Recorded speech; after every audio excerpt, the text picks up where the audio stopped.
নবী করিম সাল্লাল্লাহু আলাইহি সাল্লামের প্রতিশ্রুত সেই ঐতিহাসিক মুসলমানদেরকে বাতিলের বিরুদ্ধে লড়তে হবে, জীবন দিতে হবে, জিহাদে যেতে হবে, এটার জন্য মুসলমান প্রস্তুত থাকতে হবে।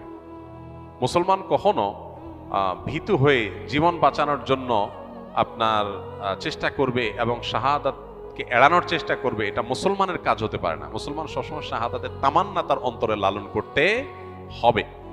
শাহাদাতের তামান্না নাই, আকাঙ্ক্ষা নাই, এটা মুনাফিকের চরিত্র, এটা ইমানদারের চরিত্র না। তামান্না আমাদের থাকতে হবে যে আল্লাহ, মৃত্যু যখন হবেই, আল্লাহুম্মা ইন্নী আসআলুকা শাহাদাতান ফি সাবিলিক, ওমর রাদিয়াল্লাহু আনহু দোয়া করতেন, আল্লাহ আপনার কাছে আপনার রাহে শহীদ হয়ে যেন আমার মৃত্যু হয়, সেটাই আমি চাই। সাধারণ মৃত্যু আমরা চাইব না, এটা একজন ইমানদারের কামনা থাকবে। কিন্তু সাধারণ পরিস্থিতিতে আমরা যুদ্ধ আল্লাহর কাছ থেকে চেয়ে নিব না।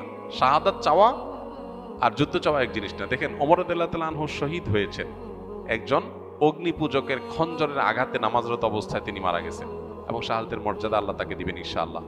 অথচ তিনি কিন্তু কোনো লড়াইয়ে মারা যান নাই, এবং তিনি দোয়া করতেন, আল্লাহুম্মা ইন্নী আসআলুকা শাহাদাতান ফি সাবিলিক ওয়াল মাউতা ফি বিলাদি হাবিবিক, আল্লাহ আপনার রাহে শাহাদাতও চাই, আবার আপনার রাসূলের শহরে মৃত্যুও চাই।